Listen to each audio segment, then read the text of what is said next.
Olá, sejam bem-vindos. Estamos dando início a mais um vídeo do canal Desvelando as Escrituras. E hoje nós vamos perguntar: haverá 7 anos de tribulação? Esse é o tema do vídeo de hoje. Eu já aproveito e já peço a vocês que, se gostarem do vídeo, deixem o seu like, compartilhe. Também, se quiser deixar algum comentário nas descrições, fique à vontade, tá bom? Então, vamos dar início ao nosso estudo. Vamos iniciar o slide. Haverá 7 anos de tribulação? Nós primeiro iremos ter que esclarecer algumas coisas aqui. Então, vamos falar de 70 semanas de Daniel, dispensacionalismo, arrebatamento secreto, e vamos falar rapidamente sobre anticristo. Eu preciso organizar essas informações aqui primeiro, para que vocês entendam realmente se haverá ou não 7 anos de tribulação. Então, vamos em frente. De onde surge essa narrativa? Então, o primeiro indicador aqui é o dispensacionalismo. John Nelson Darby é usualmente considerado o pai do dispensacionalismo. Ele foi um advogado e pastor anglicano que, em 1821, desiludido com a frouxidão espiritual da igreja, juntou-se a outro grupo religioso chamado Movimento dos Irmãos. Darby possuía uma mente brilhante, não somente pregava fluentemente em francês e alemão, mas também traduziu o Novo Testamento para o alemão, francês e inglês. Foi autor de mais de 50 livros e, em 1848, tornou-se líder do movimento. Darby desenvolveu uma elaborada filosofia da história, na qual ele dividiu em 8 eras ou dispensações, cada uma das quais contendo uma ordem diferente, pela qual Deus operou seu plano redentivo. Além disso, Darby afirmava que a vinda de Cristo poderia ocorrer em 2 estágios. Então, ele disse que seria um arrebatamento secreto, posteriormente a grande tribulação. Lembrando aqui para vocês que eu estou expondo as ideias, como eu falei lá atrás, dispensacionalismo, arrebatamento secreto, anticristo, deixa eu ver qual foi a outra que eu até esqueci. E as 70 semanas de Daniel, que é a base que é utilizada para que eles determinem que existe realmente esses 7 anos de tribulação. E aí, depois que eu explicar cada uma dessas etapas, aí vocês vão conseguir entender melhor, tá? Eu primeiro preciso expor isso aqui para vocês, para que lá na frente vocês entendam. Tenham base para poder entender o que eu vou explicar lá na frente. O primeiro, no caso, um invisível, o arrebatamento secreto dos verdadeiros crentes, fecharia o grande parênteses, ou a era da igreja que começou quando os judeus rejeitaram a Cristo. Então, aqui seria a primeira etapa, o que é chamado de arrebatamento secreto, e em seguida as profecias do Antigo Testamento concernentes a Israel seriam literalmente cumpridas, levando à grande tribulação que terminaria na segunda vinda de Cristo. Então, essa foi a forma com que ele achou para organizar a questão das 70 semanas de Daniel, e exatamente a 70 semanas não, a 70ª semana, tá? A semana número 70 da profecia de Daniel, e exatamente nessa 70ª semana é que ele considera existir os 7 anos de tribulação. Vamos em frente que vocês vão entender. Falando agora de arrebatamento secreto.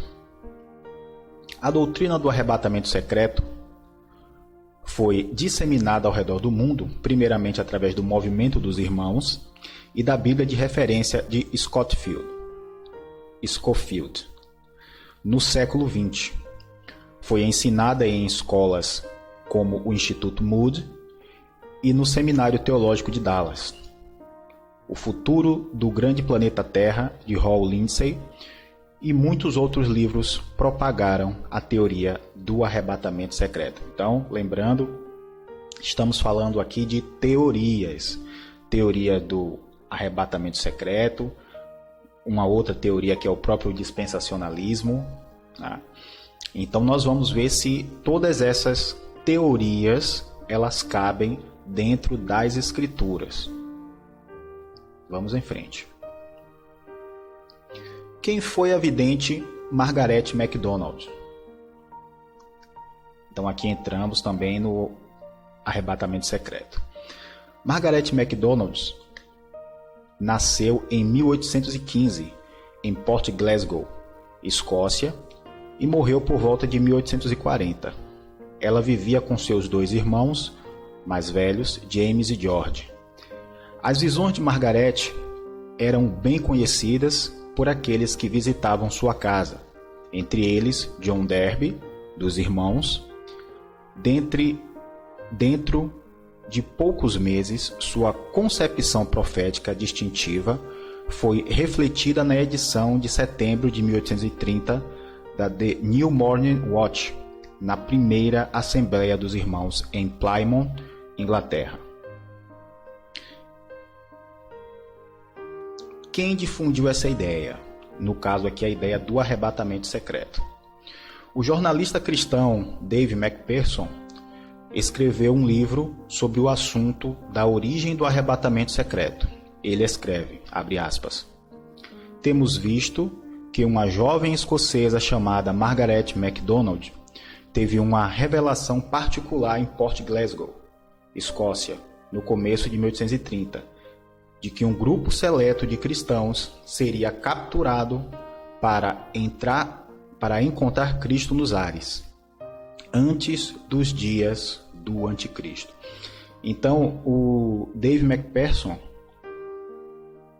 é que exatamente através do seu livro, ele começa a difundir a ideia do arrebatamento secreto. Ele foi um dos grandes nomes na difusão, na propagação dessa ideia de arrebatamento secreto. Não vamos confundir o que está escrito, o que está nas Escrituras, com essa teoria. São coisas muito distintas, tá? Vamos em frente. John Darby foi o maior expositor da doutrina do arrebatamento secreto e do dispensacionalismo. Enquanto Margaret MacDonald ensinava um arrebatamento parcial, John Darby passou a ensinar um arrebatamento completo com toda a igreja. John Darby era líder da congregação dos irmãos, como eu já falei, e passou toda a sua vida divulgando os ensinos da senhora MacDonald. Esses ensinamentos, de origem nas visões e revelações da senhora Margaret MacDonald, foram aceitas pela Igreja Católica Apostólica. Essa igreja, de origem protestante, ficou conhecida como a seita Irvingita, fundada por Edward Irving, de origem calvinista. Então, só lembrando, fazendo um pequeno adendo aqui, a Igreja Católica Apostólica não é a Igreja Católica Apostólica Romana, tá? Ou seja, a Igreja Católica que vocês conhecem hoje. Inclusive, o seu fundador tinha como origem, como base, o calvinismo, tá? Só para não confundir, porque os nomes são parecidos. Então agora nós vamos falar da 70ª semana de Daniel, capítulo 9, versículo 27, que é exatamente esse texto de Daniel 9, 27, que vai servir como base para que eles sustentem a teoria dos 7 anos de tribulação. E é aqui que a gente vai começar a explicar agora. Esse é o texto base de Daniel 9, 27, e ele diz o seguinte: e ele firmará aliança com muitos, por 1 semana, e na metade da semana fará cessar o sacrifício e a oblação. E sobre as asas da abominação virá o assolador, e isso até a consumação. E o que está determinado será derramado sobre o assolador. Esse é o texto base. Claro que você vai fazer uma leitura mais aprofundada, você vai pegar do 24 e vem até o 27. Mas a parte principal, onde traz as informações que dão a base para os 7 anos de tribulação, são exatamente esse texto aqui. E lá na frente, e já em alguns slides à frente eu vou explicar o porquê. Então, esse aqui, eu fiz algumas pesquisas em sites de pessoas, né, que defendem, que afirmam que o dispensacionalismo é válido, que tem fundamento bíblico. E eu peguei alguns gráficos aqui para poder explicar melhor a vocês. Nesse caso aqui, é bom lembrar, antes de tudo, que estamos fazendo refutação, tá? Estamos refutando esse gráfico aqui. Isso aqui, com certeza absoluta, está incorreto. E eu vou provar lá na frente o porquê. Então, deixa só eu explicar aqui esse gráfico. Tentar explicar, porque realmente ele não é muito fácil não, tá? Mas vamos em frente. Então, como é que eles trabalham a questão das 70 semanas de Daniel? Eles têm aqui um primeiro período de 7 semanas, tá? Então, assim, antes deixa só eu explicar essa questão dessa matemática de 70 semanas. Dentro da linguagem profética, quando você conta uma semana, você precisa perguntar quantos dias tem uma semana? 7 dias. Então, uma semana profética, ela quer representar 7 dias. Em linguagem profética, cada dia refere-se a um ano. Então, uma semana profética tem 7 anos. 7 semanas, você vai contar 7 vezes 7, 49. Então, essas primeiras 7 semanas representam 49 anos, que compõem aqui o período onde houve a reconstrução de Jerusalém, com base no decreto de Artaxerxes I. Houve um período de 62 semanas, tá? Onde é considerado aqui como um vácuo. Não houve nenhuma, vamos dizer assim, nenhuma coisa que seja necessária, né, que seja digna de ter havido alguma referência bíblica. Então aqui seria um parênteses. A semana recomeça na 79ª. Eles afirmam que no começo da 79ª, tá vendo aqui? É o Calvário, ou seja, a morte de Cristo.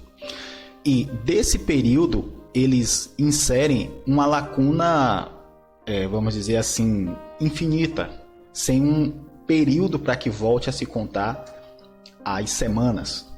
Porque esse período aqui é o que eles chamam de Era da Igreja. Então aqui, com a setinha vermelha. Esse período aqui eles consideram como Era da Igreja, que foi do período do Calvário, da morte de Cristo, e não tem um período específico para encerrar. Então, aqui começa, onde estou aqui com o ponteirinho do mouse, aqui começa a primeira semana e vai até a 79ª, ou seja, a semana 69. Daqui você vai ter uma lacuna no tempo, e quando houver o arrebatamento secreto, que está aqui, é que volta a ser contado a semana número 70, ou seja, a 70ª semana. Ela, segundo o dispensacionalismo, a teoria do dispensacionalismo, esse arrebatamento secreto é que vai dar início à 70ª semana, e a volta de Jesus fecha a 70ª semana. Então, assim, bem complicado, muito difícil de engolir essa teoria. É meio complicado. A gente percebe que realmente existe uma forçação, né? Eles estão pegando a Bíblia e torcendo a Bíblia, as Escrituras, para que elas sirvam de base para as teorias do dispensacionalismo. Mas vamos ver agora um outro gráfico bem interessante, inclusive mais didático que esse, mas que também nós vamos refutar. Mas antes eu queria fazer uma pergunta. O arrebatamento secreto e a volta do Messias são acontecimentos distintos? Porque, segundo a teoria do dispensacionalismo, o arrebatamento secreto não é a volta de Cristo. Os crentes ou a igreja vão simplesmente desaparecer miraculosamente e ao final da 70ª semana é que ocorre a volta do Messias com os santos. Mas não é isso que as escrituras dizem. Vamos ver o outro gráfico aqui. Bem, esse daqui, embora esteja errado, ele consegue ter uma visão um pouco mais límpida. Mas muito embora ele esteja errado, isso aqui não existe, não é verdade. E eu vou provar o porquê. Exatamente por isso que aqui em cima está em vermelhinho refutação. Vou mostrar que isso aqui não existe, isso aqui não é bíblico, isso não está na Bíblia. Veja só, eles começam em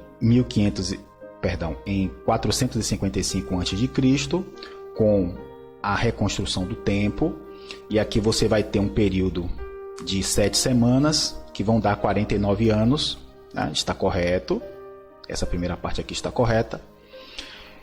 E ele fala aqui, da reconstrução de Jerusalém até o Messias, o príncipe, 62 semanas.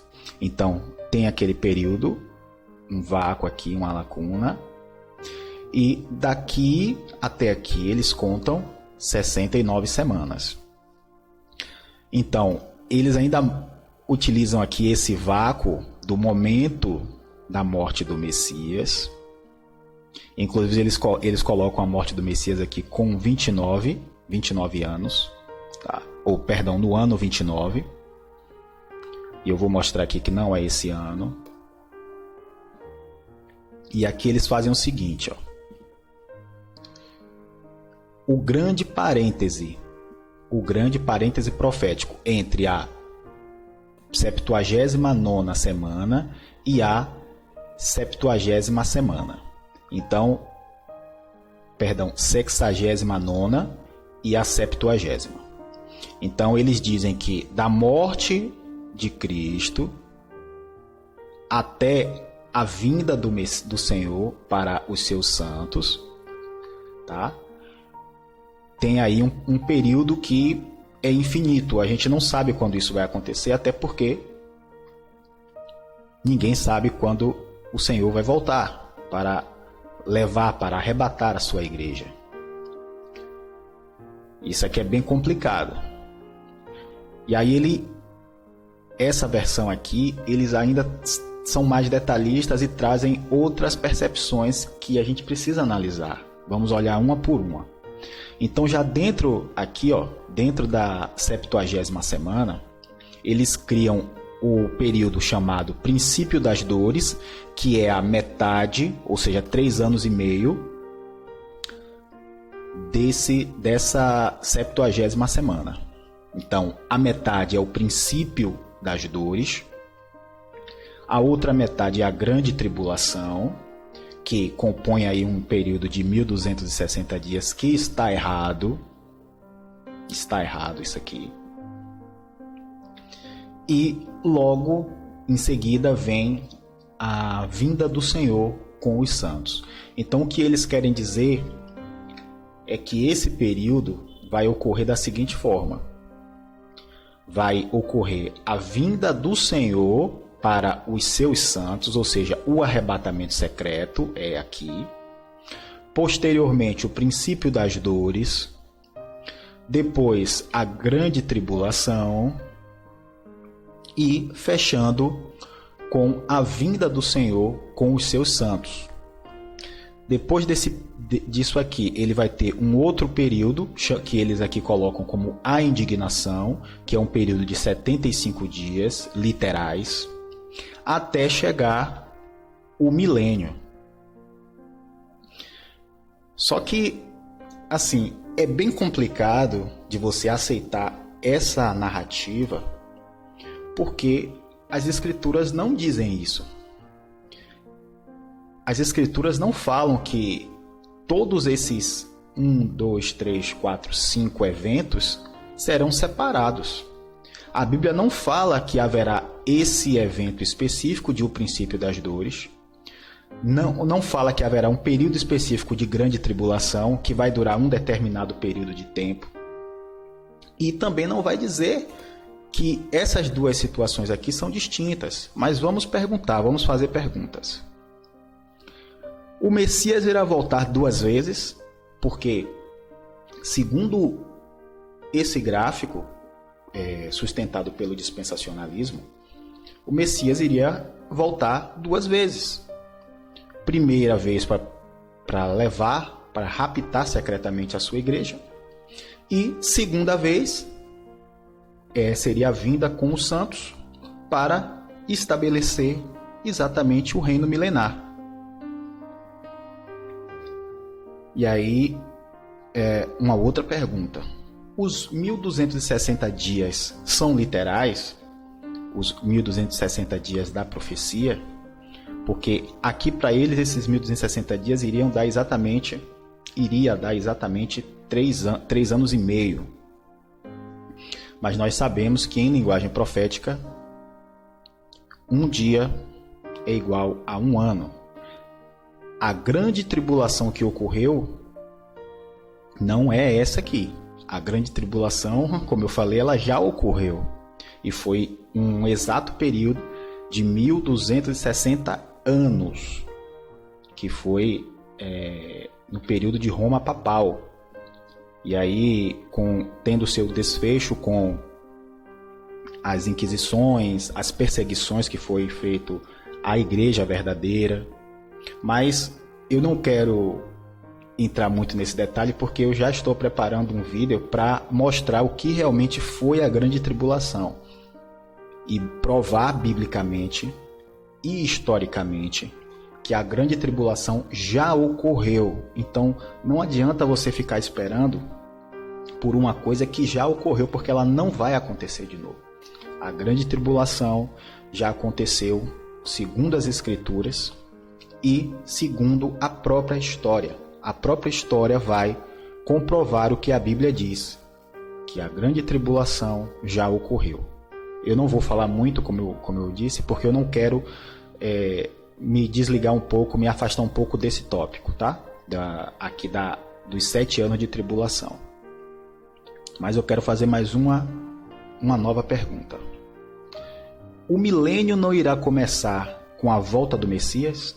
Então, segundo a teoria dispensacionalista, a vinda do Senhor para os seus santos, como está aqui escrito, vai ocorrer e mais ou menos 7 anos e pouco iria ocorrer a volta do Messias para a implantação do reino milenar. E aí novamente eu falo, a Bíblia não diz isso.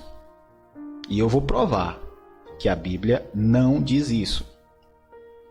Vamos ao próximo slide. Vamos analisar rapidamente o que diz Zacarias 14. Deixa eu pegar aqui, eu acho que já está no ponto.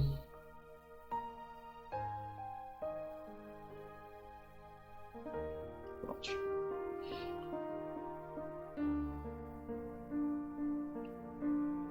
Deixa só eu baixar isso aqui para não atrapalhar.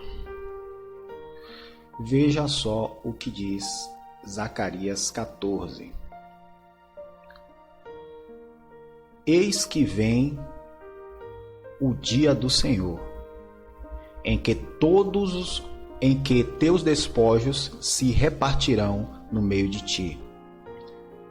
Porque eu ajuntarei todas as nações para a peleja contra Jerusalém, e a cidade será tomada, e as casas serão saqueadas, e as mulheres forçadas, e metade da cidade sairá para o cativeiro, mas o restante do povo não será extirpado da cidade. E o Senhor sairá e pelejará contra essas nações, como pelejou, sim, no dia da batalha. Preste atenção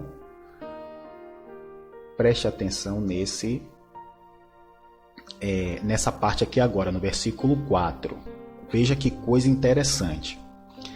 E naquele dia estarão os seus pés sobre o monte das oliveiras, onde o Messias irá reaparecer no monte das oliveiras. Lembra que quando Jesus ascendeu aos céus, os apóstolos ficaram tristes com a partida de Jesus, porque eles sabiam que a partir daquele momento eles não veriam mais Jesus. E apareceram dois homens, né? E a gente sabe que são dois anjos, e falam a eles e dizem, né?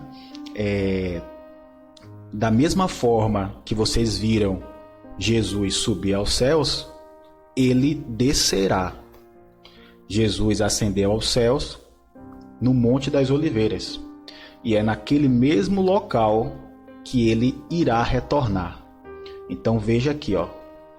E naquele dia estarão os seus pés sobre o Monte das Oliveiras, que está defronte de Jerusalém para o Oriente, e o Monte das Oliveiras será fendido pelo meio, para o Oriente e para o Ocidente, e haverá um vale muito grande, e metade do monte se apartará para o norte, e a outra metade para o sul. Bem, lê aqui mais um. E acontecerá naquele dia que não haverá preciosa luz, nem espessa escuridão, mas será um dia conhecido do Senhor, nem dia nem noite. Nem dia nem noite será, mas acontecerá que, ao cair da tarde, haverá luz. O texto de Zacarias é um dos textos mais completos que relatam o que ocorrerá na volta do Messias. Se você quiser dar uma estudada, a partir de Zacarias 12, você vai ver constantemente ele falar no dia do Senhor. O dia do Senhor que ele está se referindo é a volta do Messias, do Filho de Deus. E você observa que, aqui ó, ele já fala que quando o Senhor voltar, ele já vai voltar para a batalha. Ele já vai chegar exatamente para a batalha. Toda essa situação aqui, que eles demonstram de forma segmentada, volta para arrebatar os santos, princípio das dores, grande tribulação, vinda do Senhor com os santos, milênio. Claro que tem algumas coisas aqui que não condizem, mas o arrebatamento secreto, que é o arrebatamento dos santos, ou seja, do trigo nos ares, o encontro nos ares com Cristo, vai ocorrer, e depois daquele momento o Senhor já desce e toca os pés no Monte das Oliveiras, como está no livro de Zacarias. E a partir daquele momento é que a batalha do Armagedon já começa. Após o Armagedon, já dá início automaticamente ao milênio. Então, não tem como pegar essa teoria aqui deles e encaixar dentro da Bíblia. Não dá, não consegue. Nem em Apocalipse, nem em Joel, nem em Malaquias também, que fala um pouco sobre o dia do Senhor, nem em Daniel. Não dá para encaixar ali dentro. Isaías também fala alguma coisa. Mas o livro mais completo, que você vai achar mais detalhes sobre a volta do Messias, é Zacarias. Eu só quis pincelar aqui os primeiros versículos do capítulo 14. Mas eu recomendo a vocês, façam um estudo. Não precisa fazer do Zacarias completo, não. Faça só do 12, a partir do 12 e vá até o 14. E vocês vão entender o que vai ocorrer verdadeiramente na volta do Messias. Não é isso aqui. Não é isso aqui. Eu vou mostrar realmente, conforme a Bíblia, o que vai acontecer, levando em consideração a 70ª semana da profecia de Daniel 9:27. Mas vamos em frente. Que eventos estão previstos para os 7 anos de tribulação, segundo a visão, a teoria dispensacionalista? Tá?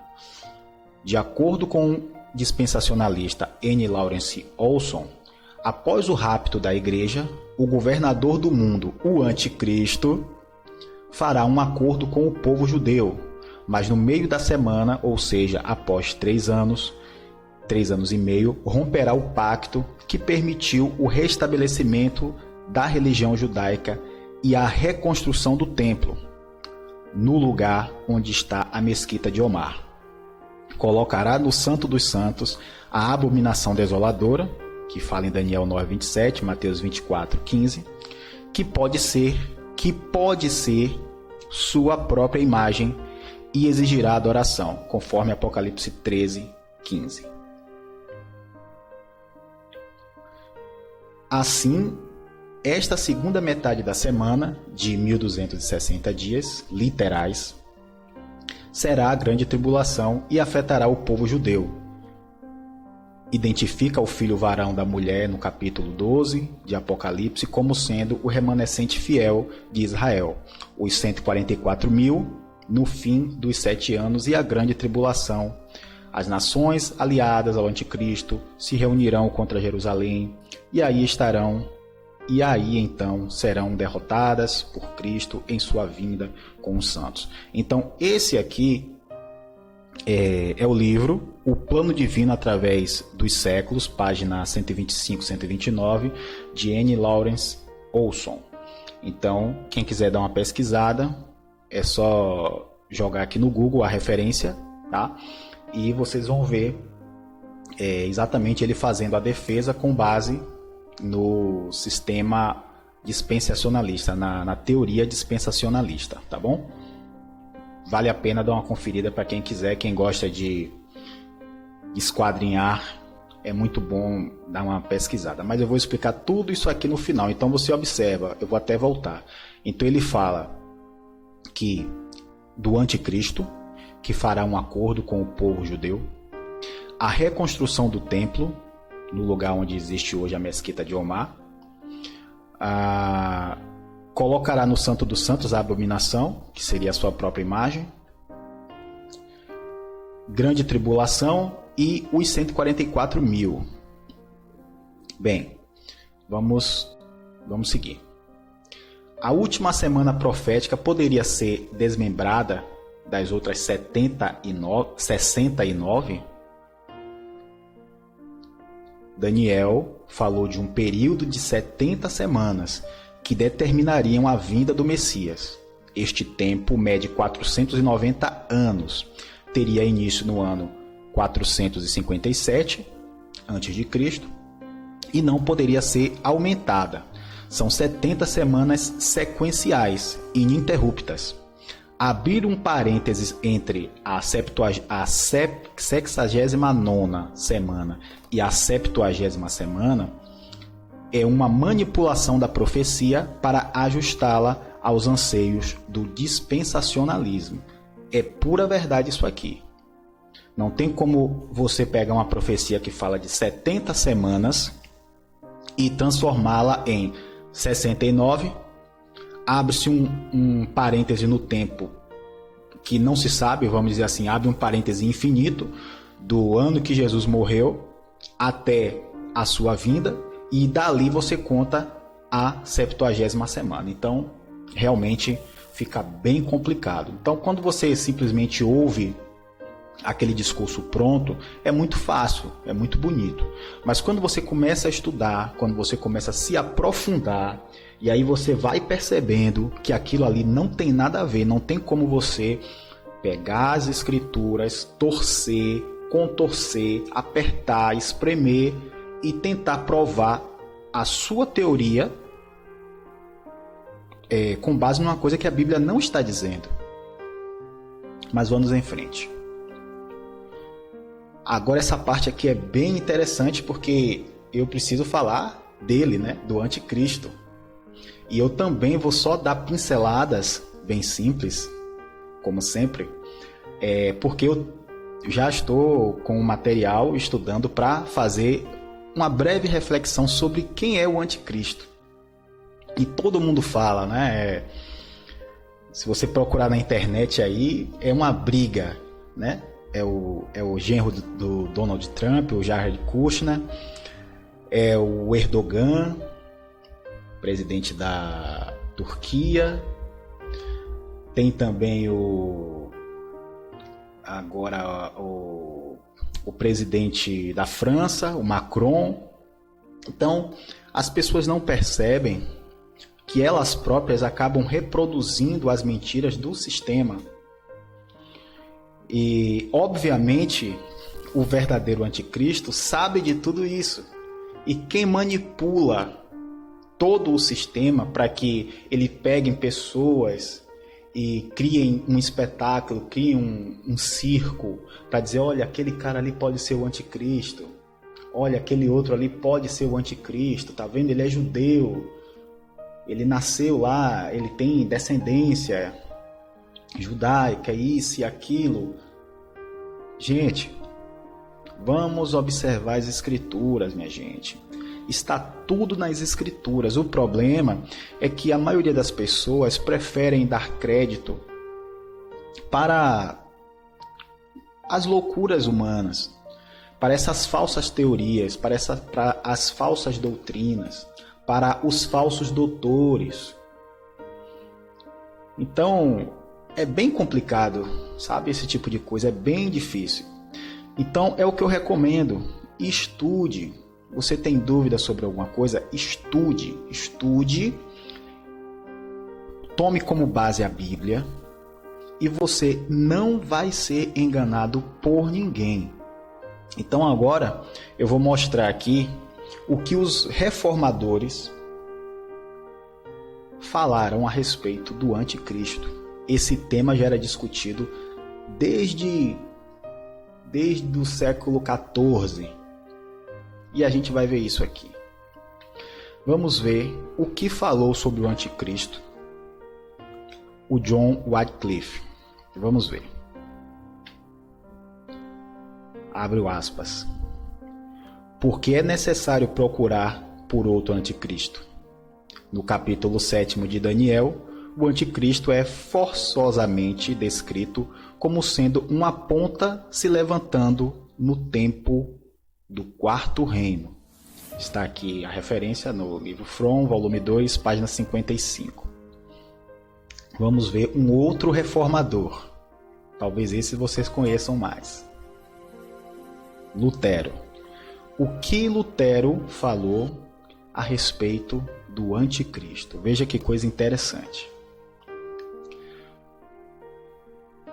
Abre aspas. Nós aqui temos a convicção de que o papado é o lugar do verdadeiro e real anticristo. Pessoalmente declaro que devo ao Papa nada mais que uma obediência ao anticristo. Ele tem a referência aqui. Em seu livro, No Cativeiro Babilônico da Igreja, ele disse do papado, nada mais que o reino de Babilônia e do verdadeiro anticristo. Em 1540 escreveu, ó Cristo meu Senhor, olhe para nós e traga sobre nós teu dia de juízo e destrua a ninhada de Satanás em Roma. Já deu para perceber quem é o anticristo? Precisa eu dizer quem é o anticristo? Será que esses homens não sabiam, não tinham noção de quem verdadeiramente era o anticristo? Vamos à frente. Melancton, teólogo e filósofo. Vamos ver o que Melancton disse a respeito do anticristo. Abre aspas. É mais manifesto e, na verdade, sem qualquer dúvida, que o pontífice romano, com toda a sua ordem e reino, é o verdadeiro anticristo. Vamos, vamos a outro. John Knox. Observe que todos eles são do mesmo período, né? O mais antigo é o Wycliffe, que não tem um período exato, datas assim, relacionadas ao seu nascimento, mas acredita-se que seja do século XIV. Todos os outros aqui são na média assim, no século XVI, né? Que os autores do século XVI, mas o Wycliffe é de XIV. Vamos lá o que disse John Knox. Então vou pular sua referência aqui e vou direto para as aspas. Quanto à sua igreja romana, encontra-se corrompida. Eu não tenho mais dúvida quanto a ela ser sinagoga de Satanás. E aquele que se intitula a cabeça dela, o Papa, o homem do pecado, de que o apóstolo Paulo falou, do que eu tenho dúvida que Jesus Cristo sofreu pela instigação da igreja visível de Jerusalém. Bem, então, eu creio que não resta dúvida, como eu falei, eu não quero entrar aqui na figura do anticristo, porque eles dizem, né, que o anticristo vai fazer um acordo de paz. E olha que essa semana já houve, né, um grande acordo de paz aí assinado entre Israel e os povos árabes. Donald Trump mediando tudo isso, inclusive nessa mesma semana alguém o indicou para o Prêmio Nobel da Paz por conta disso, por esse grande feito. E essa história mal contada, essa falácia do anticristo está associada a exatamente tudo isso. E vocês observam que a própria mídia como um todo, elas trabalham fortemente para querer inculcar na cabeça da pessoa que o anticristo já está presente entre nós, que ele já está preparando o seu reinado, que ele vai reinar por 7 anos, enfim, vai ser o verdadeiro inferno na terra, mas não tem nada a ver. Não tem nada a ver com o que diz a Bíblia. Não é com o que eu acho, não é com o meu achismo. Eu estou falando aqui no que diz a Bíblia. E em alguns casos a gente vai para fatos históricos, como eu acabei de mostrar aqui, diversos fatos históricos, como o relato de 4 reformadores, né? Mas vamos continuar, porque eu não quero ficar falando muito do anticristo. Eu estou só aqui mostrando o que esses reformadores, os grandes nomes da reforma protestante disseram a respeito do anticristo. E aí você próprio vai tirar as suas conclusões. Se realmente é Macron, ou o Gerard Kushner, ou de repente o Erdogan.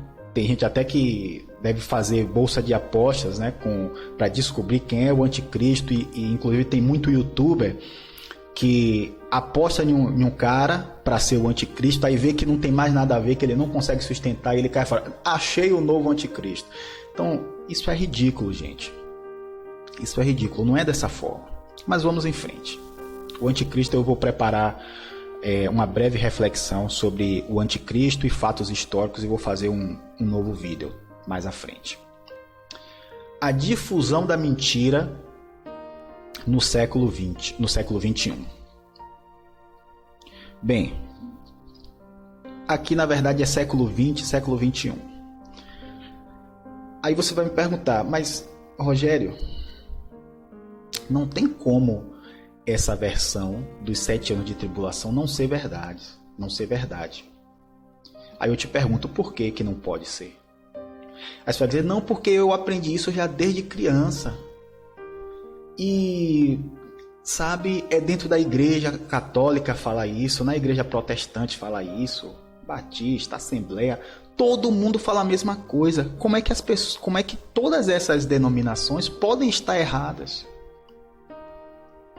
Realmente foi um trabalho muito bem feito de difusão, E aí também vai entrar por trás disso a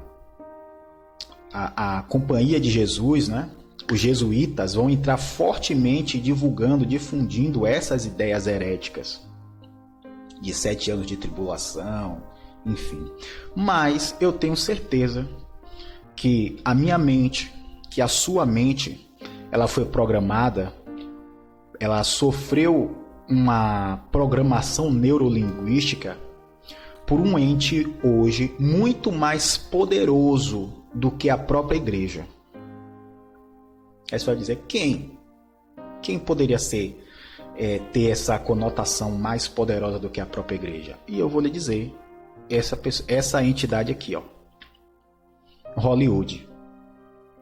E aqui nós vamos falar as mentiras de Hollywood e como Hollywood consegue, na nossa mente, fazer uma programação neurolinguística e nos faça acreditar que realmente vai haver 7 anos de tribulação. Preste atenção nisso. Aí você vai conhecer de acordo com a sua idade. Se você tem aí na faixa dos 30 e poucos anos, 40, você vai lembrar do que eu vou mostrar aqui agora. Preste atenção que isso é muito importante. Por que é que você crê na existência de 7 anos de tribulação? Eu vou mostrar agora. Olha aqui.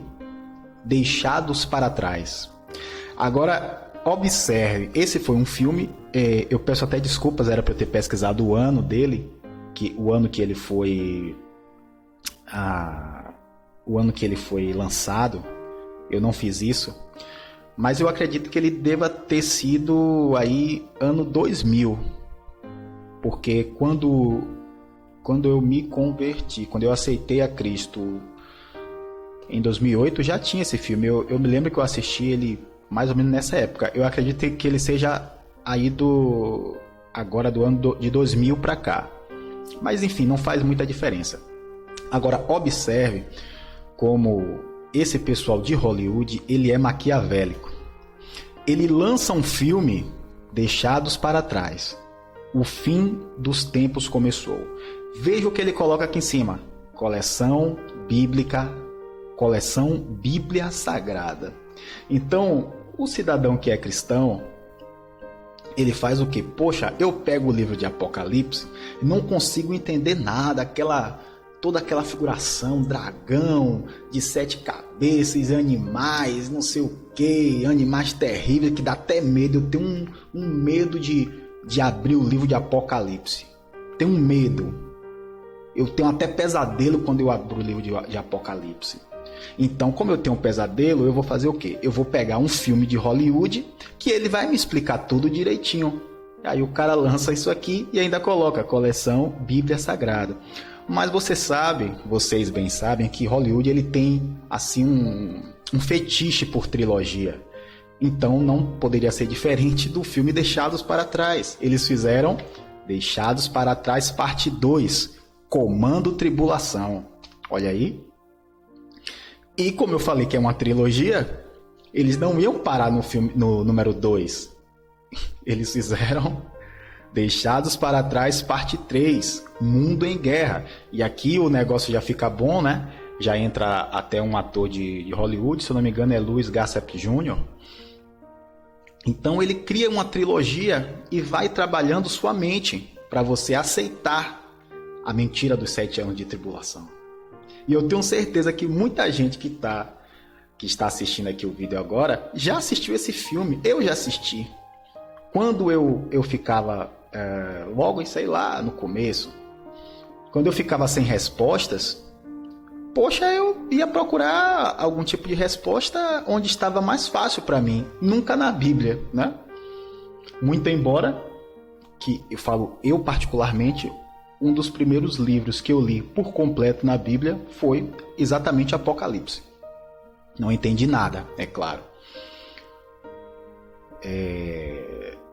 Mas enfim, eu ia buscar um pouco mais de entendimento, ver a materialização do Apocalipse exatamente em Deixados para Trás. E muita gente, eu tenho certeza que fez isso também.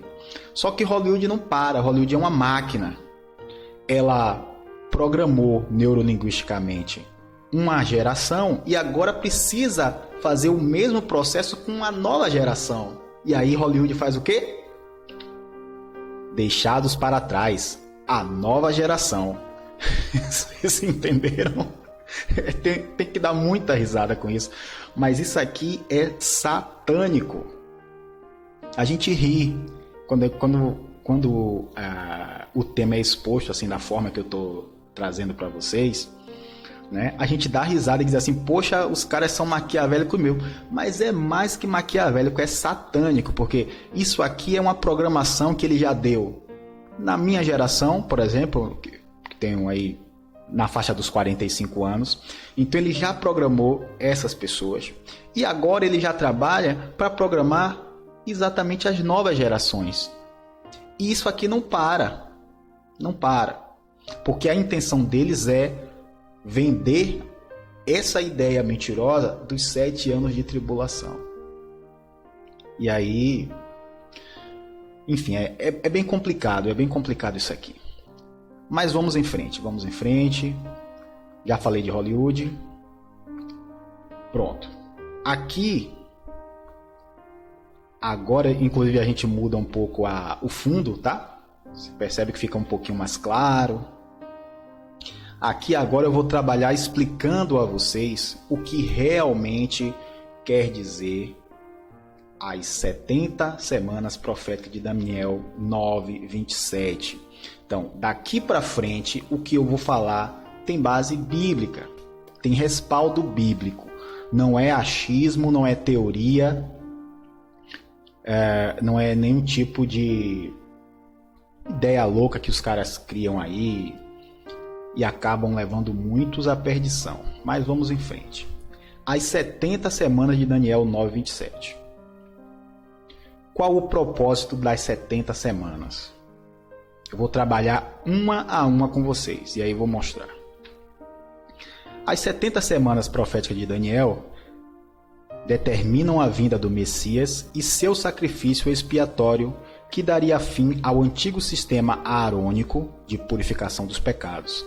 Dali por diante, embora os judeus seguissem o serviço do templo, já nenhum valor mais teria aquele sacerdócio. Jesus é o Cordeiro que tira o pecado do mundo. Vou fazer um breve parênteses aqui para o sistema aarônico. O sistema aarônico era o sistema sacerdotal instaurado a partir de Arão, irmão de Moisés. Então, nós observamos que com a morte de Cristo na cruz, o sistema aarônico é eliminado, ele deixa de existir, porque com aquele único sacrifício que Jesus fez na cruz, Jesus e Yeshua fez na cruz, ele pagou todos os pecados do mundo. Eu vou expor isso um pouco mais à frente, mas vamos agora ver parte a parte o que realmente qual a função de cada coisa. Vocês vão entender aqui melhor. Jerusalém seria restaurada. Então, aqui é exatamente onde começa as 70 semanas, como eu mostrei. 457 a.C. Vai começar a reconstrução do templo a partir do decreto de Artaxerxes I. Isaías revelou de modo especial o nome do homem que iria remover o cativeiro de Judá 150 anos antes do seu nascimento. E aí tem a referência. E promover a reconstrução de Jerusalém. Então, primeiro propósito, Jerusalém seria restaurada. Restauração de Jerusalém. 2. Unção do Santo dos Santos. O Santo dos Santos, parte mais sagrada do templo, era vedado aos sacerdotes. Lá, Deus se fazia presente. Somente o sumo sacerdote, uma vez por ano, após purificação, poderia ali se apresentar. Jesus ali penetrou após um sacrifício pleno e perfeito vou corrigir aqui, após um sacrifício pleno, perfeito e definitivo. Ele abriu o caminho, rasgando o véu da separação, permitindo que o nosso louvor chegasse ao Altíssimo. Jesus ungiu e purificou com seu sangue o Santo dos Santos. Uma coisa interessante que eu vou falar aqui, mas não quero entrar muito, vou sempre dando só uma alfinetadazinha. Eu não sei se vocês sabem, mas Jesus, quando morreu, existem indícios arqueológicos. Eu posso até preparar um material sobre isso. Vocês vão ficar chocados em saber que abaixo do local, do verdadeiro local, porque o local onde hoje está descrito como o local da crucificação de Jesus não está correto, não é o local correto. Então o que acontece? Abaixo do local onde Jesus realmente foi crucificado, estava numa caverna a chamada Arca do Concerto, Arca da Aliança. E naquele momento, como está descrito aqui, Jesus ungiu o Santo dos Santos por conta da Arca da Aliança que estava abaixo do local onde Jesus foi crucificado. E inclusive o arqueólogo amador que fez essa pesquisa, que na verdade descobriu onde estava a arca, fez as escavações, me fugiu o nome dele agora, se eu lembrar eu falo. Ele descobriu exatamente esses indícios através dos livros de Macabeus. No livro de Macabeus mostra que o profeta Jeremias deu ordem para que a arca fosse escondida em um determinado local. Então vocês observem que existem registros históricos e bíblicos da presença da arca. Dado um determinado momento, a arca some e ninguém mais fala em Arca da Aliança. Mas como eu falei, esse não é o nosso tema, foi só uma pinceladazinha que eu dei aqui. Mais à frente, de repente, se o Senhor permitir, eu posso expor apenas o material desse arqueólogo, tá? Mas vamos em frente. O Messias seria tirado. Se o Messias seria tirado depois das 62 semanas, só existe uma semana profética em que isso poderia ocorrer, a 70ª. A palavra tirado prova que o Messias não teria morte natural. Jesus preencheu a profecia.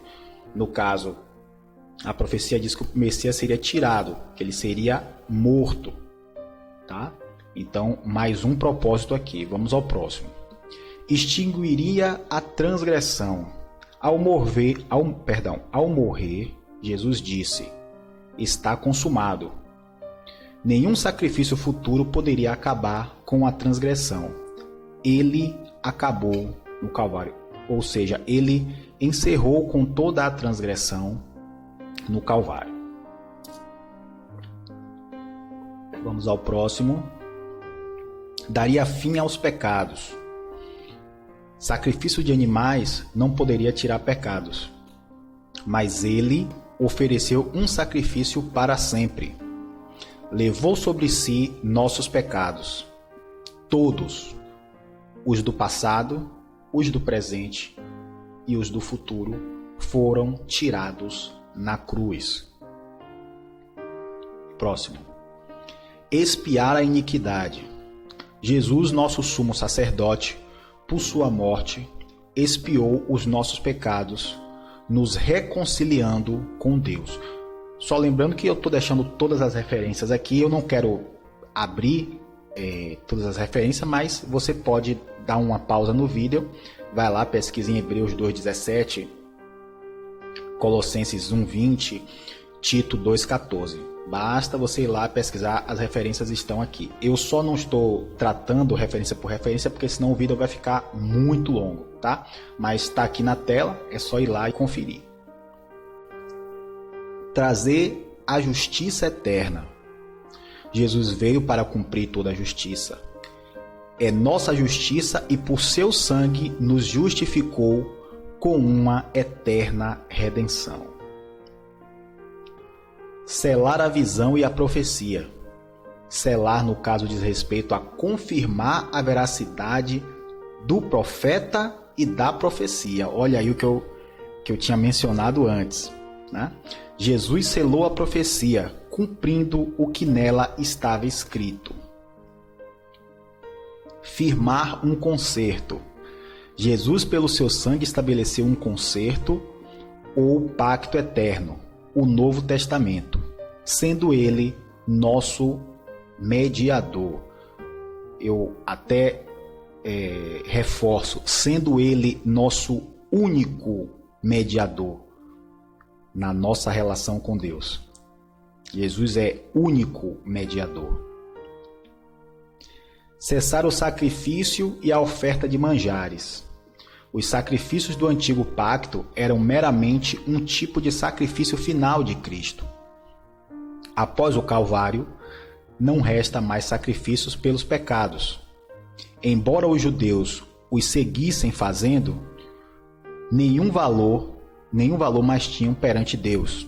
Jesus cumpriu literalmente essa palavra morrendo numa quarta-feira e após 3 anos e meio de ministério. Se você ficou com dúvida com relação a isso aqui, essa informação de que Jesus morreu numa quarta-feira, já existe um vídeo dessa mesma playlist falando sobre... Me esqueci o nome do vídeo agora. Na verdade é uma pergunta. Jesus morreu numa sexta-feira? Esse é o nome do vídeo, tá lá na playlist também, pode dar uma conferida, tá? Jesus morre numa quarta-feira, dia 14 de Nisan, e exatamente com 3 anos e meio de ministério. E eu vou demonstrar isso já no último slide, tá? Destruição de Jerusalém e do templo. Depois de tirado o Messias, o povo de um príncipe viria para destruir Jerusalém e o santuário no ano 70 depois de Cristo. Os exércitos romanos, sob o comando de Tito Vespasiano, invadiram, destruíram e tomaram Jerusalém e o templo. Israel foi espalhada e só se reorganizou como nação em 1948. Então, ele encerra aqui dizendo que depois que o Messias fosse tirado, o povo de um príncipe iria invadir e destruir Jerusalém. E esse povo do príncipe é exatamente o Império Romano, no comando do general Tito Vespasiano, que no ano 70 invade Jerusalém e acaba com tudo. O cerco só termina em 73, quando eles conseguem aniquilar, né? Conseguem ter acesso total à fortaleza de Massada, onde tinham aproximadamente 1.000 pessoas refugiadas ali e lutando para tentar sobreviver. Então, começou no ano 70 e foi até 73 no cerco à fortaleza de Massada. E depois disso, né, na verdade, o povo todo foi disperso. Vocês vão lembrar que Jesus fala em Mateus 24, né, que quando o povo ouvisse um sinal, que eles fugissem. Quem fugiu, quem entendeu a mensagem de Jesus e fugiu naquele momento, antes do ano 70, conseguiu sobreviver. Mas aqueles que não deram ouvidos foram completamente aniquilados. Vamos em frente. Então eu fecho aqui os objetivos e agora eu vou mostrar, deixa eu ver se é esse, pronto. Agora eu vou mostrar graficamente o que a profecia das 70 semanas de Daniel 9:27 quer realmente dizer. O que eu tratei daqui para trás é pura refutação. Eu vou provar agora que o que eu falei anteriormente não existe. É pura manipulação do sistema, é claro, do sistema religioso, e utilizando-se da teoria do dispensacionalismo, rapto secreto, anticristo, e assim distorcendo por completo a profecia das 70 semanas de Daniel. Então, para a gente entender melhor, vamos lá. Então aqui começa as 70 semanas em 457 a.C. e essas 7 primeiras semanas, que dão um total de 49 anos, vai até o ano 408 a.C. Lembrando que eu dei uma explicação lá atrás, vou reforçar aqui, reforçar essa informação de que como é que eu faço para saber qual é o cálculo correto das 70 semanas? Quantos dias tem uma semana? 7. Se eu pego 7 dias e multiplico por 7 semanas, vai dar 49 dias. Cada dia profético é igual a um ano. Então, 49 dias proféticos, 49 anos. Então, durante 49 anos foi o período da reconstrução de Jerusalém, do templo, das ruas, dos muros, né? Demorou para fazer tudo isso 49 anos e teve início com o decreto de Artaxerxes I, tá? Todas as referências estão aqui, ó. Muito embora eu tenha feito o link aqui, mas não vou abrir por conta do tempo. Você pode dar uma pesquisada aqui em Esdras 7, 12, 26, você vai ver, eu já deixei aqui exatamente o texto do decreto de Artaxerxes, tá? Dá uma checada lá. Então, a partir do ano 408 até 27 depois de Cristo, existe aí um espaço de tempo que continuou contando as semanas e ele perfaz um total de 62 semanas, que dá um total de 434 anos. Então, nesse período aqui não houve nada assim importante historicamente para ser trazido à luz aqui para nós. Então, esse espaço aqui não houve, como eu já falei, nenhuma informação relevante. Mas as semanas continuam sendo contadas. Não parou. Não existe uma lacuna infinita como eles próprios querem, os defensores e criadores do dispensacionalismo querem sustentar. Então, já aqui no ano 27, você vai ter, conforme está aqui embaixo, a unção do Messias. Ou seja, conforme Mateus 3:13, você vai observar que aqui inicia-se a 70ª semana, 70ª e última semana. E ela se inicia exatamente com o batismo de Jesus, que é a unção do Messias. Então, do batismo de Jesus até... Aliás, eu vou explicar isso mais detalhadamente no próximo slide. Então aqui, deixa eu só explicar. Aqui você fecha a 70ª semana. A 70ª semana é exatamente aqui esse período, ó.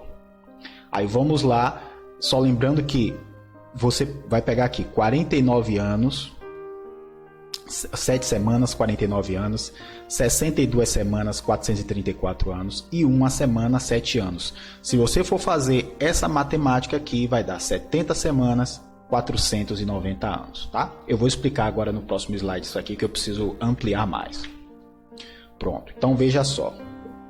Trouxe de lá só a semana que interessa. Então aqui, ó, a 70ª semana de Daniel. Vamos esquecer as 69 semanas anteriores a essa, tá? Porque o que é importante é agora nós entendermos isso aqui para exatamente provar, que eu vou provar agora, que esses 7 anos de tribulação não existem. Eu vou provar aqui biblicamente. Então vamos lá. Primeira semana, uma semana, 7 anos. Então aqui você inicia essa semana no ano 27 depois de Cristo, com a unção do Messias, ou seja, o batismo de Jesus. Do batismo ao Calvário, ou seja, do batismo à morte de Jesus, se passaram 3 anos e meio, exatos 3 anos e meio. E veja o que a profecia diz: e ele firmará aliança com muitos por uma semana, e na metade da semana fará cessar o sacrifício e a oblação. A metade da semana vai dar exatamente 3 anos e meio, 3 anos e 6 meses. Então, uma outra coisa que você vai se chocar: Jesus morreu com 30 anos e não com 33, como é contado pelo sistema religioso. Então, a morte do Messias, você vai ver aqui em Mateus 27, 30.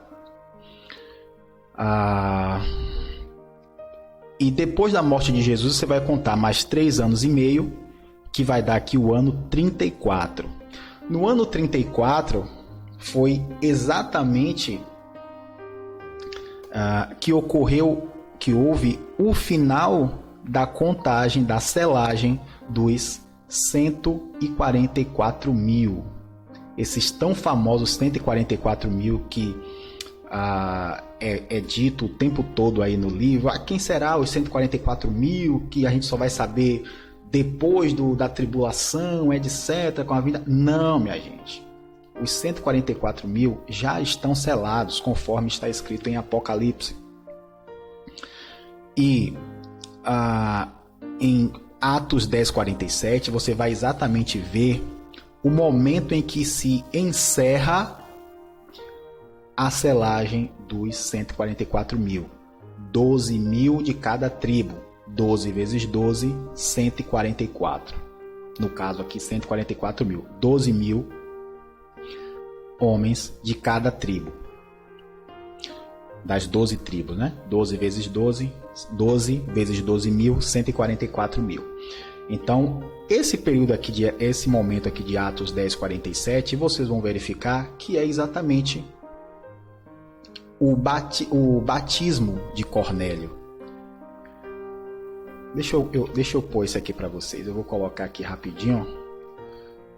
Aqui, ó, só para vocês entenderem quando encerra-se o período da selagem. Atos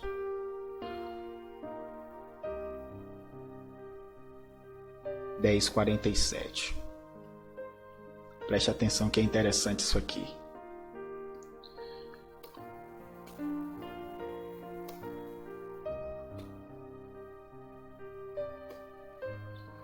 Pronto. 10:47. E aí ele vai dizer aqui o seguinte, ó. Respondeu então Pedro: pode alguém, porventura, recusar água para que não sejam batizados estes, que também receberam, como nós, o Espírito Santo?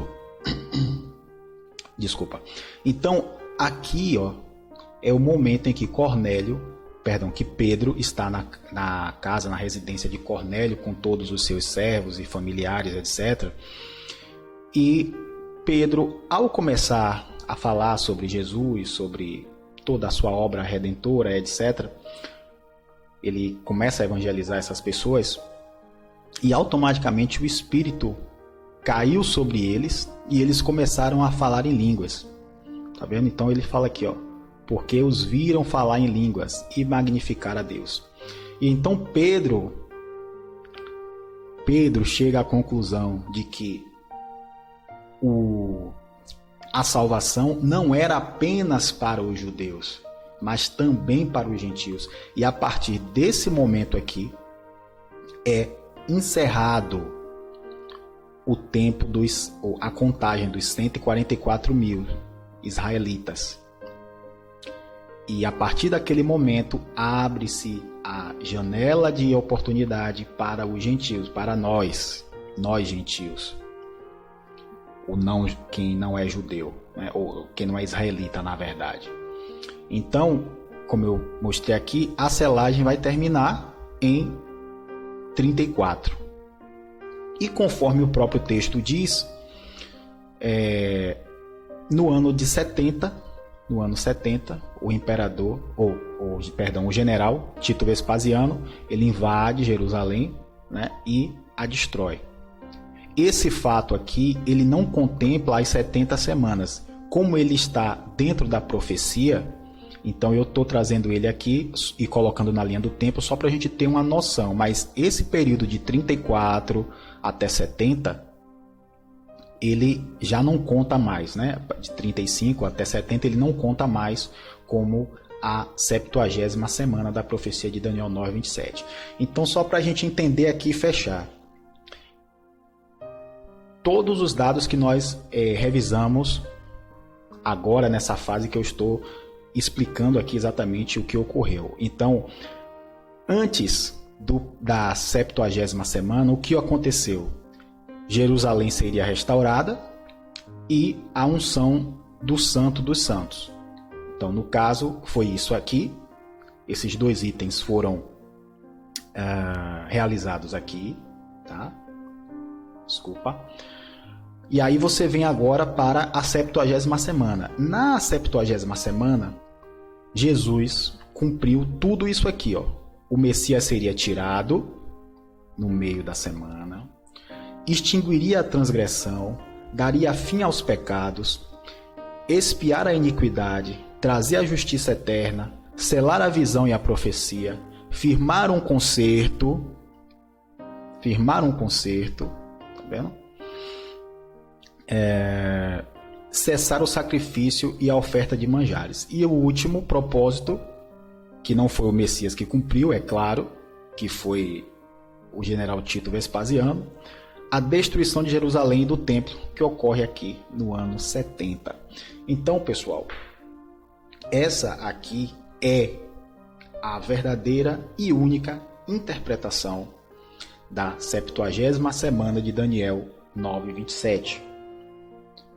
3 anos e meio, houve o batismo do Messias, a unção do Messias, 3 anos e meio de ministério profético, a morte de Jesus no ano 30 e, posteriormente, mais 3 anos e meio até o término da selagem dos 144 mil. Então, é essa semana aqui que o profeta Daniel descreve no seu livro. Então, não tem como você chegar e dizer que, conforme a teoria dispensacionalista, que esses 7 anos aqui seriam os 7 anos de tribulação. Então, isso aqui é muito importante para que nós tenhamos a verdadeira noção de que isso aqui, 7 anos de tribulação, é uma mentira, porque a profecia de Daniel 9:27 se refere a isso aqui, ao trabalho, a tudo isso aqui, ó, toda essa parte daqui até aqui. Isso aqui foi realizado na 70ª semana da profecia de Daniel. Então, pessoal, eu espero que vocês tenham entendido. Se ficaram com dúvidas, aproveite, deixe as suas dúvidas no comentário. Também, se quiser, pode mandar um e-mail, tem o nosso e-mail na descrição. Deixe seu like, compartilhe o vídeo do nosso trabalho e agradeço a todos que assistiram o vídeo até o final e até o próximo vídeo.